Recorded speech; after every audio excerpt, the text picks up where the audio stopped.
Welcome back, everyone, to another episode of Are You a Robot? Today, we are talking to none other than Navrina Singh. I'm Navrina Singh. I'm the CEO and founder of Credo AI. We are building the first comprehensive and continuous AI governance so that enterprises can build artificial intelligence with the highest ethical standards. So, in case this is your first time joining us, I would love to give you a brief explanation of what we're doing here and why we're doing it before we jump into the full conversation. My name is Dimitrios Brinkman. I am the host, and this is a series where we aim to tackle some of the greatest challenges and questions that come up around AI and related technologies. The way that we're doing that is by gathering some of the best and brightest minds in their respective fields to come on here, talk with me about what it is they're doing, how they see the current state of affairs, and if there's anything that we need to watch out for, or if there are any best practices that we can all take away as a community. Speaking of communities, we have got a community started around these very themes and topics. It is called the Are You a Robot community. We have a Slack channel. You can go into the description and find a link to join the Slack channel. Please come in, introduce yourself, let us know if any of this is of interest to you. Last but not least, I will mention that this season we have a new and incredible sponsor, and I want to give them a huge shout out before we jump into the conversation. ForHumanity, many of you have probably heard of. They are doing some amazing things. For those who do not know what ForHumanity is, it's an organization that focuses on developing an infrastructure of trust in AI and autonomous systems through independent audits of AI systems. So, lucky for us, they have been kind enough to power this whole season. And I would encourage you to check them out. You can find a link to the ForHumanity website in the description below. Have a look if you're into this kind of stuff and you would like to know more about what they're doing with the audits of AI systems.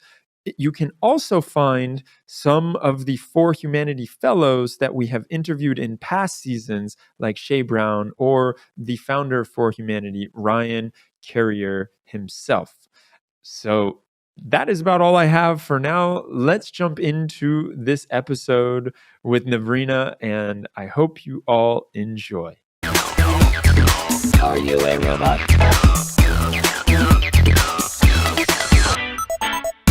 Navrina, I am very excited to talk to you again. It has been really mind-opening the first time that we chatted, and I'm happy that we get to do it again. I think it would be a great start if we could learn a little bit about your story and how you ended up creating this company, what your background is, and just a little bit more color around what brought you to this place you're at right now. Yes, absolutely. First and foremost, thank you so much for having me on this podcast. I love the guests that you've had so far and the insights that they've been sharing. And very excited to share, what really got me to build Credo AI and what we are trying to disrupt right now. So I grew up in a very small town in India to a very humble beginning. My dad was in the Indian Army for 40 years, and my mom was a teacher converted to a fashion designer. And so, as you can imagine, between them, they literally had zero overlap or interest in science. However, one of the beautiful things growing up in such a diverse environment was really the encouragement from them to really just go and solve problems. As you can imagine, growing up in India, there are a lot of pervasive community problems that, especially coming from middle class, you get to encounter day in, day out. So my parents, from an early age, they really, encouraged me to think about the choices I was making, because that's going to end up creating the story that I'm going to build for myself. And for them, it was all about finding community problems, societal issues, and making sure that I was putting my skills to solving those. And the areas that I really cared about growing up, which got me excited, was, really around math and physics. How can I take some of the foundations of science and bring it to solving real world problems? So I ended up doing engineering and did my master's from University of Wisconsin-Madison in electrical engineering. And right out of school, was recruited by a company in Southern California called Qualcomm. And the reason they excited me was this powerful vision and mission the founder, Dr. Irvin Jacobs, had, which was really around connecting the world through communication. And what a powerful use of technology. I'm a big believer in technology is just a tool. And really the benefits or the negatives of that depends upon how we end up using it. So right out of school, trying to get this ability to build massively scalable communication systems that is going to enable me to have communication with my parents who were back home in India was a very inspiring mission to join. So I joined Qualcomm's research and development team, spent 13 exciting years at the company, rose up the ranks, and ended up being the head of innovation, where we were bringing brand new technologies to the company to grow our emerging businesses. So as you can imagine, Qualcomm, which sort of is the plumbing to the communication, the mobile ecosystem that exists right now, my team was the first one to bring in machine learning and artificial intelligence to Qualcomm so that we could grow into new areas. And some of the new areas we were tackling were collaborative robots in supply chain. How do you think about computer vision in automotive, etc.? So ended up creating a brand new business for the company and then was recruited by Microsoft to help with commercialization of their early R&D technologies in artificial intelligence. And the fascinating part here is that, Microsoft had been doing machine learning for 25 plus years before I joined them. But under the new leadership, especially with, the innovation that Satya Nadella was bringing to the team and the company, there was this unique opportunity for us to really build trust with the end enterprise customers. And my charter in the beginning was really to enable the enterprise customers to sort of pull in these machine learning capabilities and bake new enterprise experiences that could help them along in their journey. Ended up being a part of a very impressive team, which was focused on no-code, low-code conversational AI experiences, where we started to really dive deeper into how can we abstract the complexity of machine learning from these enterprise applications. And what that really means is, you don't have to be an AI engineer, you don't have to be a data scientist, but even if you're coming from, let's say, marketing or finance, how can you leverage and build AI applications like chatbots that can serve your purpose? And I would say that really was where the seeds for AI governance got planted 4 to 5 years ago, because as we were building these systems, what became very clear was we were using the old software methodologies and the traditional DevOps to build these solutions, which are not just technical, they are technical and societal. And then how do you ensure that we were thinking about the societal implications of machine learning applications? And having a team of data scientists and designers and product managers, we were really incentivized to put out the highest performing model out in the market and really deliver that at speed. But we weren't really very intentional about taking a step back and thinking about the guardrails, the policies, the compliance checks that we should be doing as we are building these AI applications. So I would say that's where the seeds really got planted around what should we be doing to manage, to measure, and to continuously monitor not only the risk these systems are going to present to our society, but also to ensure that the opportunities that they afford us as an enterprise, we are not missing those. And so during this time, I also got appointed as a young global leader with World Economic Forum, which was really fascinating journey because I sat on their Council of AI.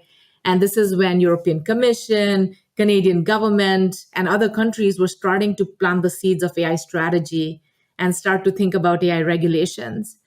And getting like the front seat to looking at how these diverse stakeholders coming from policy, coming from some of the brilliant minds in technology, were sort of coming together to collectively frame the conversations around soft or hard regulation. And being part of that was really exciting, and saw the writing on the wall that the next frontier of trusted economies is going to be good governance. And that's what really helped me get on this journey. I started a nonprofit on the side called Merit Marketplace for Ethical and Responsible AI Tools. Ended up connecting with Mozilla in the process, joined the Mozilla board of directors to guide their trustworthy AI mission, which has been really great to see as Mozilla is disrupting, going from open internet to now trustworthy internet, and being part of the journey. And so during this past, I would say 3 years, it became very clear that the hallmark of trusted brands in the future is not going to be how they are building and deploying AI, but it is going to be how they scale AI so that it is in service of humanity. And I strongly believe that good governance is going to be what's going to make it happen. And that is where the genesis of Credo AI is, and then started the company last year in March, and we've been growing in the pandemic. Wow, what a track record. So I have to ask, you were dealing with chatbots at Microsoft. Were you there when the whole fiasco went down? Was that your team? Hopefully not, but I don't think about it as fiasco. I actually think about it as learning. No, it was not my team. That happened about a year before I joined Microsoft. But I would say that, those are the moments that define what a good versus a great company is. And I think that moment defined for Microsoft that it is going to be a great company, because the leadership really took that to heart and did some intentional changes to make it right. And I, being in that environment and seeing how we were, shifting from just a DevOps to intentional DevOps, but yet still moving slowly, because, big corporations move very slowly. And I, as a renegade, I wanted to move things faster, to bring solutions to market faster. And I think that's what landed me at Credo AI. what were some of the things that you could feel as like ripple effects from that learning experience, as you call it? Yeah, what a great question. One, and we've seen this over and over again with new technologies. When a new technology comes to market, there is this breakneck speed with which it starts to influence different aspects of business and our lives. And artificial intelligence and machine learning is no different. The pace with which it has accelerated, especially since I think 2012, after ImageNet, and then kudos to Dr. Fei-Fei Li and others, what we have seen is this massive acceleration of experimentation with machine learning. And now we are in this next phase of scaling with artificial intelligence. But what I have seen is in that speed of technology development and use, unfortunately, we sort of didn't pay attention to how it needs to be governed and how do we need to put the right guardrails in place so that not only are we paying attention to it when things go wrong in production, but we are very intentional about it from the time we are starting to think about an idea that potentially could use machine learning. And so I would say that the first learning for us was how this oversight deficit has been created, because there's been this fast pace of technology innovation in artificial intelligence, which has been led by the technology stakeholders coming from data science and machine learning. However, the business side, which is coming from policy and compliance and audit, unfortunately have not been brought into that conversation.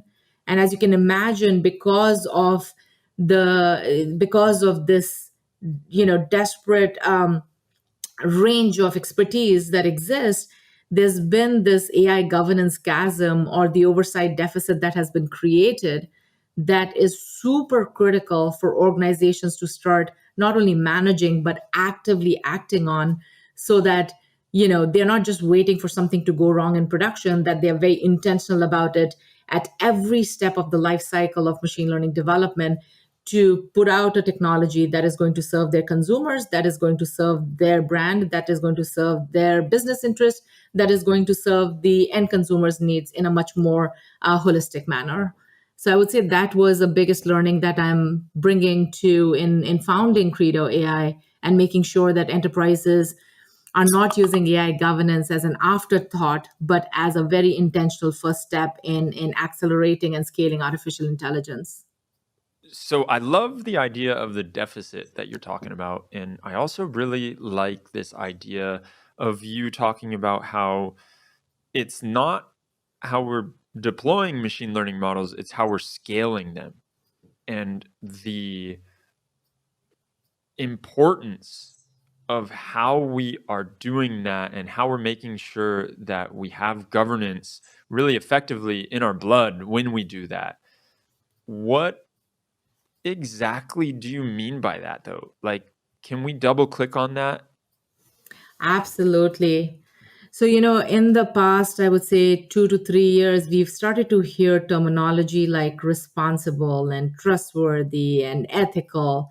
And there's been a lot of, I would say, ethics washing that's happening in the space, especially as people are recognizing how closely tied in, artificial intelligence is to the direct societal impacts. So we really take a step back and ask ourselves, what does responsibility mean to us? And then, for me, it is really around saying what you're going to do and then following through and committing to doing those right things. But that is the output. But how do you basically steer the development, the design, the deployment of these technologies so that those responsible outcomes can actually be arrived at is what governance is dealing with. And so, what we think about and how we define AI governance is really this discipline of ensuring oversight and bringing organizational accountability that extends way beyond just technology. It extends to legal framework, it extends to your communication framework, it extends to your marketing framework to ensure that at every step of the stage, where you're thinking about bringing machine learning to market, that you've actually very intentionally not only thought about the populations it's impacting, where is the use case going to be deployed, what is the context, which region, where is the data coming from, what kind of modeling techniques will you be using, have you done appropriate testing, whether it is in fairness domain or whether are you able to explain the outcome. So there's a plethora of key questions that we should be sort of stepping back and asking in this end-to-end AI life cycle to ensure that that responsible action is actually delivered on when this application gets deployed at scale. So going back to the question on the experimentation versus scaling, the past couple of years we've seen a lot of these centers of excellence get formed within organizations, and they're just trying to figure out, do we actually need true machine learning? What does AI mean for my enterprise? And is that something that we should be bringing in?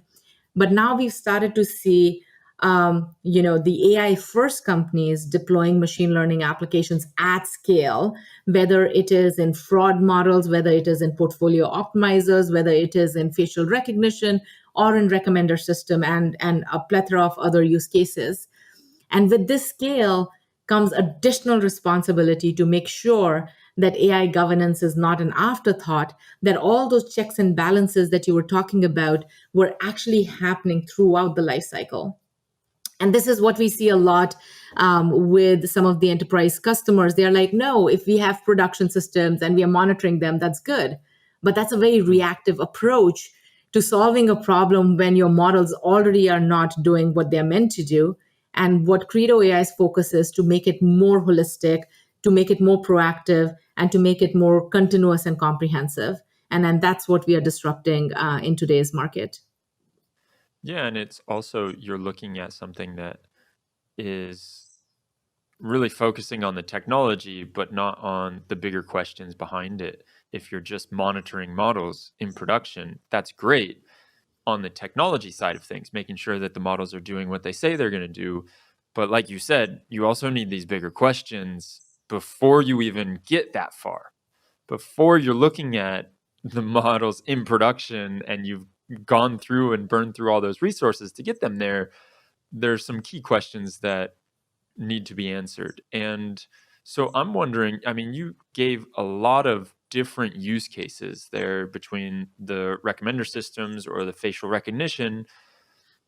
How are you looking at the differences in those and making sure that you're asking the right questions for the right type of use case? Yeah, great question. And I love to lead with case studies. So, one of our enterprise customers is one of the largest financial services organization in the world. They're Global 2000.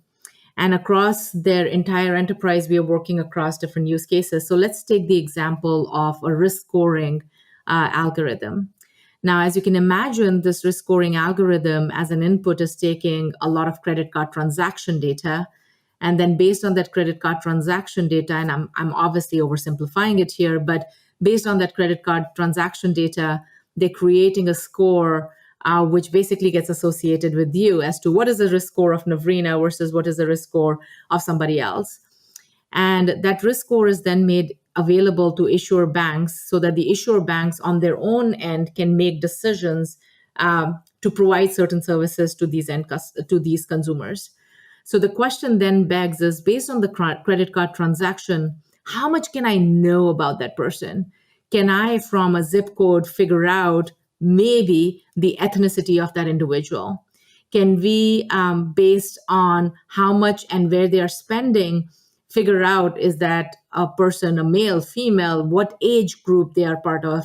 Are they a parent, not a parent? So you'll be surprised that embedded in a lot of these transactions is identity or a sampling of society that could be utilized in a way that could potentially create desperate impact. So as we are working with these companies, the question then begs is, yes, sure, you can use some of these protected attributes, but are they in service of the end consumer, or by chance that they are introducing some unfairness so that there is a desperate treatment afforded to the end consumers? And those, as you can imagine, are some heavy questions. And what Credo AI really helps is really thinking about it holistically again, starting from the time you're thinking about the AI application. There's a risk scoring application. Who are the populations we totally believe could be impacted? Where are we going to be sourcing our data from? Are we going to do a very detailed review of these data sources? Is it coming from census? Is it coming from some other data vendors? Or is it synthetic data? And how confident can we be in predicting the populations that it's impacting? And can we, as we go down in the development life cycle, validate that at least within the context of what we know, we've done our best to ensure that there is no unfair outcomes at the end? So Credo AI basically sort of is a guardian angel that holds you accountable and provides you oversight and provides you support as you're marching down this life cycle, as you're building your models, as you're putting those models in an application, and as you are doing testing and validation, and then as you're deploying them in production, to make sure that everything that you had committed to upfront in watching and overseeing, you're actually doing that. And as you can imagine, that is really critical because right now you have this suite of ML ops tools, which, by the way, are fantastic because they are enabling companies to experiment faster, to build great models, to serve these models in production. But the issue with ML ops right now as a holistic group is that it's not really enabling those multiple stakeholders, especially from compliance, risk, to really show up strongly and bring their expertise into the ML ops ecosystem so that they can say, hey, data scientists, did you think about X, Y, and Z, right? And that's the intentionality that Credo AI is really bringing.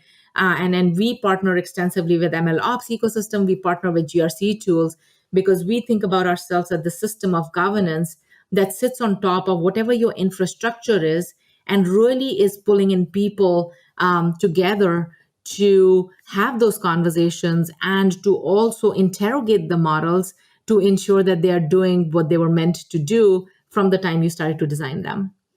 So, how do you look at this trade off of using some of this potentially identifiable data and creating a better model. So maybe you do have zip codes as a feature in your model, and it potentially can create bias, but it gives you a better model that is able to make better predictions. When you're thinking about those kind of trade-offs, what do you think about and why? You know, this is where I think the need for AI governance is further bolstered. Because again, if you view it from a data scientist perspective or from an engineering manager perspective, I would just care about the accuracy. I want the most accurate model, and guess what? The more Exactly. protected variables I feed in, the better it is going to be. But right there's a problem, and this is where the intentionality and bringing in diverse voices becomes really critical.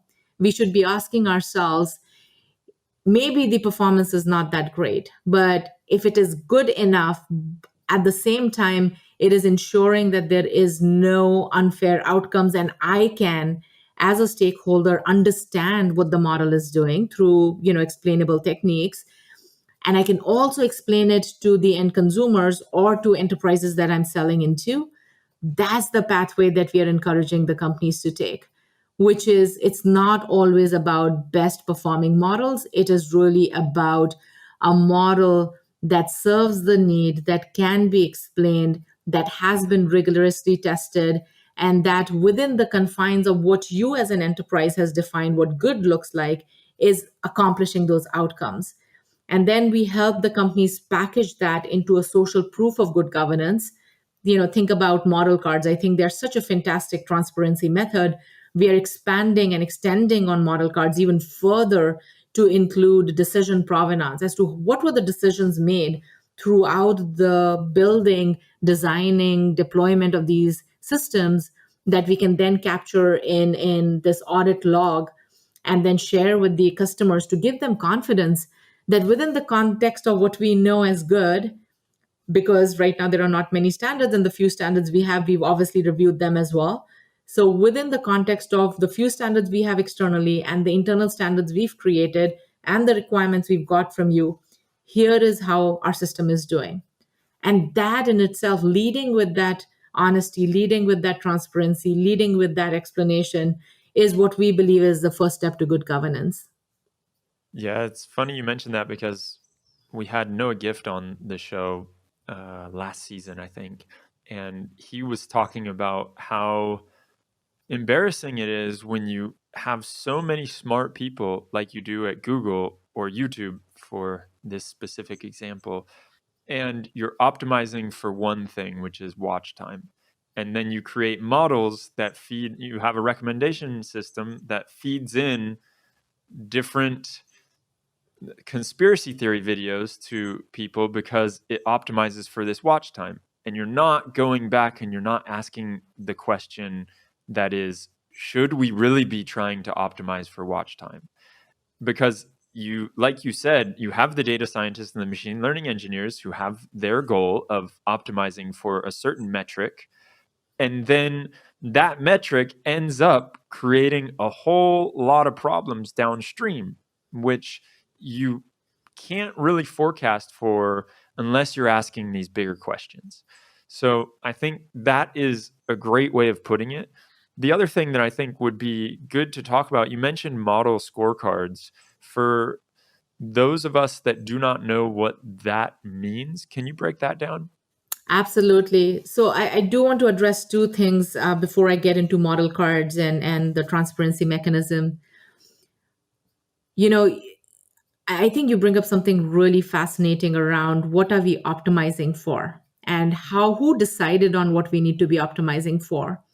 And going back to something I said earlier, was currently we were treating artificial intelligence as a technology problem only. So we were optimizing for metrics around accuracy and precision recall. By the way, don't get me wrong, like a lot of my past teams, we were like, oh, we've already met human level competency in speech, or we've already met human level competency in computer vision, which is amazing, but to what end and where is it getting applied? And we treated it as a very technical problem.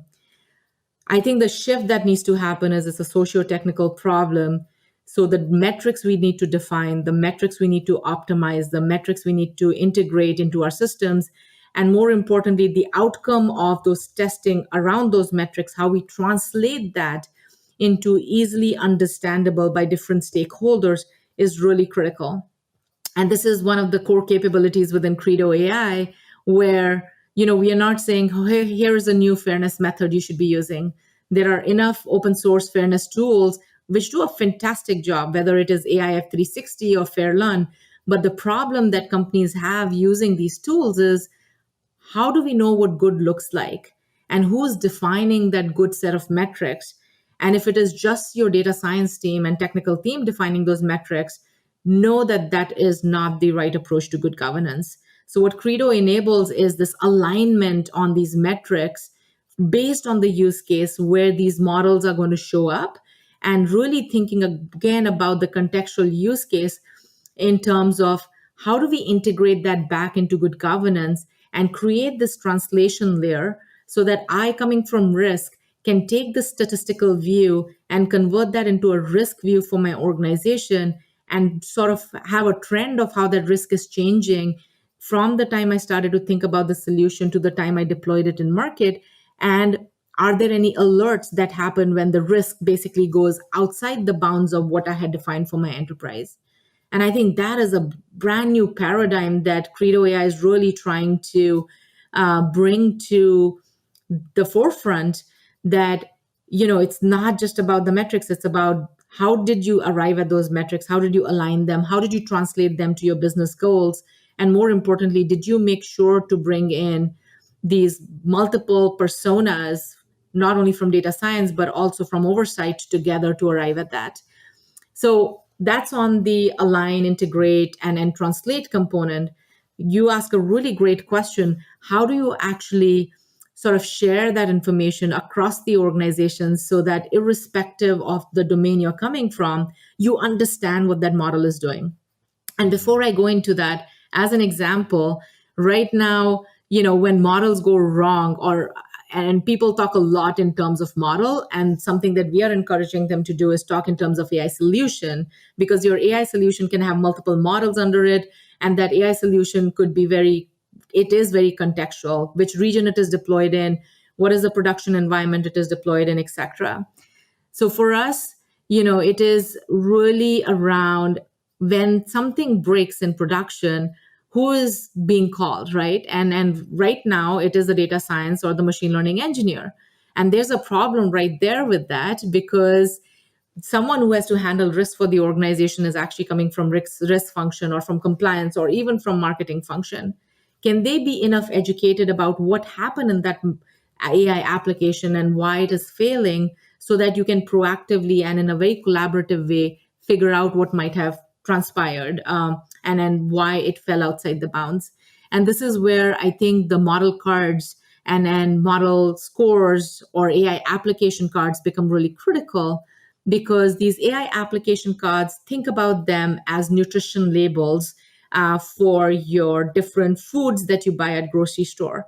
You will never now buy something without really understanding the contents. And I think we are reaching that stage with machine learning systems and AI applications. Whether I'm buying a vendor model or whether something I've built in-house, I want to know exactly what went into it. Not only what was the intended use of this application, how many models are actually powering that application, what were the modeling techniques used, where did the data come from, how did I align on those metrics, what were the aligned metrics utilized, who provided oversight? Was it just your data science team, or did we also bring in data and privacy? Did we bring in compliance? Did we bring in audit? Who finally is going to be accountable for things when they don't go right, and potentially what could not go right in production? So you can think about these model cards as this nutrition label which contains all that information, but translated in a mechanism which is understandable by different stakeholders. So I always think about it as a buffet of model cards which serves different stakeholders. So, whatever you like, you can choose from it. But as a technical stakeholder, I might just care about the metrics. As a risk stakeholder, I just care about what was the brand, financial, or regulatory risk of this particular AI application. As an audit person, I might just care about, did I follow all the processes, and where might there be a process breakdown? And so what we are doing is we are augmenting what Google had come up with in terms of model cards and extending that to AI solution cards, so that there is this complete transparency across the organization and an understanding of the accountability stakeholders and the structures within the enterprise. So it seems to me like with that, you're going to need to integrate into each specific part of the business that these AI solutions touch. And are you trying to, I guess the main question, which I think we've discussed before, is how do you make that as lightweight as possible so you don't get pushback from all of these different stakeholders that you're just giving them more overhead and more work? Yeah. It's interesting. Governance for the longest time was a dirty word, and we are making it sexy again. And especially in the context of scaling AI applications. And so the focus really should be on what is the business outcomes if I don't manage and understand potential downsides of building this AI application. So I think it really has to be this notion of not just focusing on model metrics as an example, but really around, could this potentially, this is a $50 billion upside to my business. What are the potential risks that this particular application could expose my organization to? Does this still serve my end consumers in the way that we've thought about? I think really lifting our conversations and changing the narrative from just a model doing something to an application disrupting the world, I think that is the context that we are trying to bring. And when we have, what we have noticed in the enterprise customers we are working with, they've started to become super intentional about the fact that as one of the ways that AI is going to scale is if there is this bedrock of good governance. And yes, there might be this initial overhead where there is this pausing and thinking and this multi-stakeholder discussion, but is that in the interest of these bigger business objectives?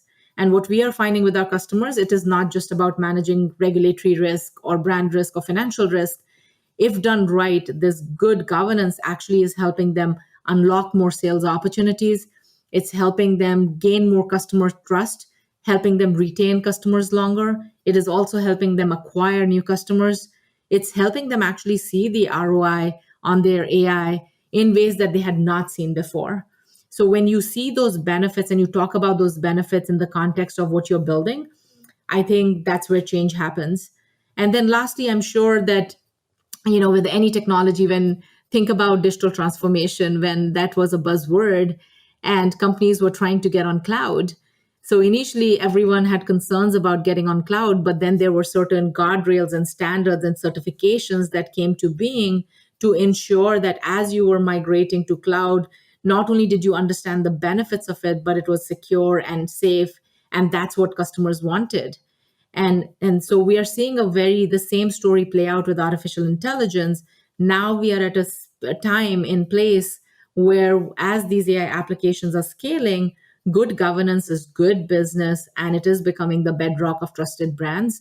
And that's why companies are engaging in saying, hey, let's not just think about ML ops. Let's not just think about GRC tools. Let's think about how can we create the system of governance so that we can be very responsible and actionable for the applications we are putting out. So I like that you mentioned this emphasis and focus on being responsible can help a business and it can bolster the business in a way that we don't necessarily hear talked about that much. And I often hear it and I often look at it as there's the competing two ways that a business will operate, and one is economics and the other is ethics. And so those are in contention with each other. when you talk about how you've seen companies go through this and it's actually helped them in a way that they didn't think possible, can you give us a few ways that it was done right? So I would say we are still in the early innings of showing whether it is done right, but the early proof points are very, very, providing a lot of confidence.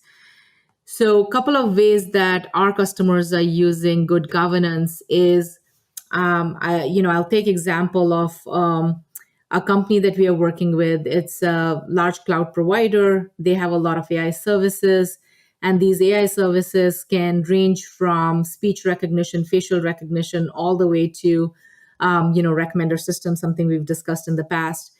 And what they found was that as they were making these services available to their enterprise customers, their procurement cycles could be anywhere from 9 to 12 months, because the enterprises that they're buying these AI solutions from this company would obviously investigate the performance of these systems, would try and tune it to their data to see how these systems would continue to perform in their context. And as you can imagine, there's a whole slew of third-party risk assessment that they had to do as they're going through this process. So I'll give you an analogy here. Similar to how SOC 2 really has enabled transformation of third-party risk assessment, AI governance is bolstering the trust that the customers have within Credo AI to say, hey, by the way, not only can I get confidence in the quality of the performance of these AI systems, but now I also have this record of how the system was built. Who were the players within this organization that were involved in launching the service? How did they get their data and how did they do their testing? Now I can see this entire record. And that transparency is what it's enabling. Is it's helping reduce that procurement life cycle from 9 months to 4 months. And it's similar, very, very similar to, I would say, SOC 2. And we think about ourselves as sort of like, if you want to create an analogy here, it is, what companies like Vanta are doing for SOC 2, Credo AI is doing for AI governance, where now I have this upfront proof of not only how great this AI performance of the service is, but how it was built. So what we are finding is the contentious, I love your two vectors of economics and ethics. We are actually seeing them sort of come together, where responsible AI is becoming an equal citizen in these conversations. And it is one of the key parameters that companies are saying, hey, if I'm going to buy your AI solution, show me proof of how you governed it. And if you show me proof, we can accelerate your procurement. Obviously, we have more confidence in this partnership. And then down the line, we will continue to be your customer. So what we are seeing now is these early success stories around the economics and ethics coming together to really put responsible AI governance as an equal citizen in the enterprise strategy for good business. What do you feel like are some unknowns when it comes to AI governance? For AI governance, we are still in very early innings. There are a couple of things that are still shaping up within an enterprise. As you can imagine, the companies are thinking about who is responsible for AI governance. Should it be someone from technical side, or should it be, the traditional risk functions? And those kind of conversations are happening as we speak. And we are actually enabling a lot of companies to really put those accountability structures. The other questions they're asking themselves is this the time? Should we wait for regulations? Is there some sort of even more regulatory burden that we'll have to deal with? And should we let that shape up first before we actually start to act on AI governance?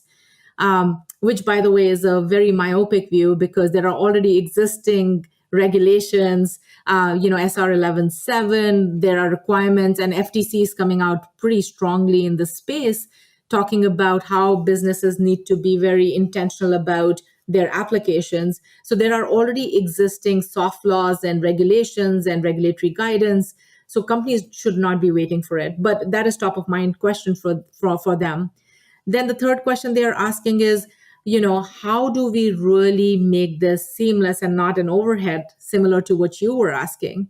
And then what we are seeing is that's where the differentiation between the companies who understand scaling artificial intelligence needs good governance versus companies who are still experimenting with artificial intelligence. You can see the remarked difference between their approaches. And then, like some of the other questions that I would say the challenges is, how do we over time ensure that there is this persona metamorphosis happening? And let me define what that means. What we are seeing is, and experts have spoken about it for the longest time around reskilling and retraining, that AI might take our jobs or new jobs might be created.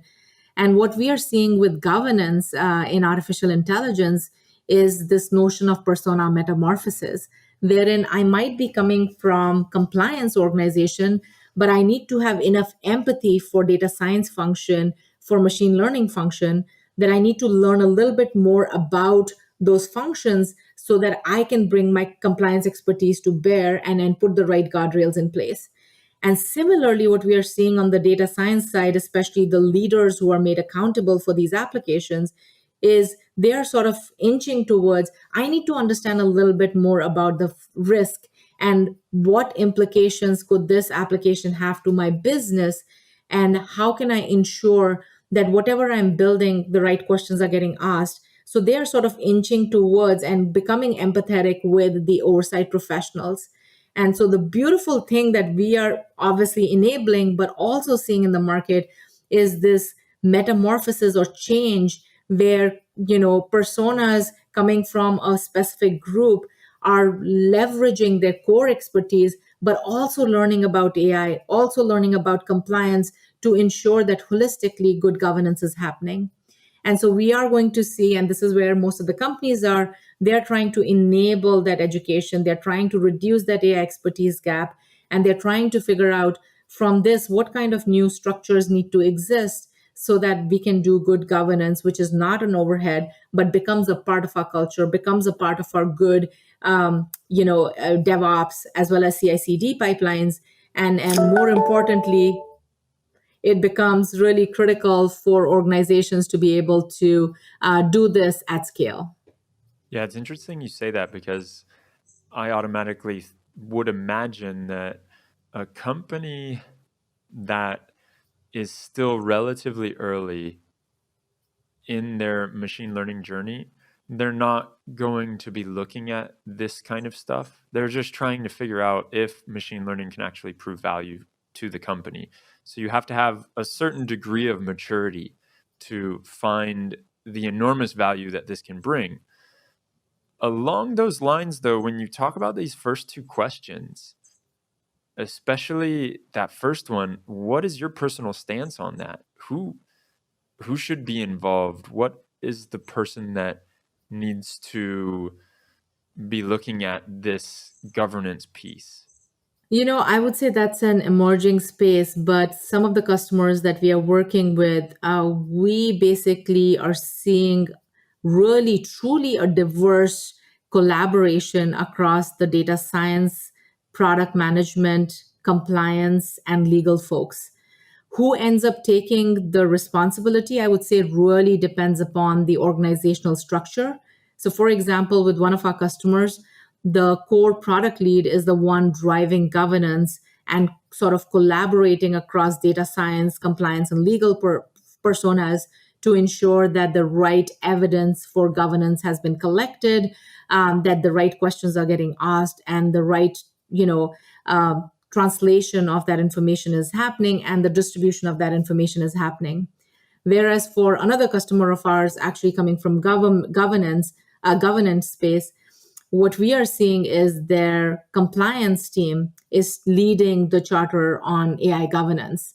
And they are the ones corralling data science and the technical stakeholders to ensure that the compliance requirements set by that organization and for that organization are being met.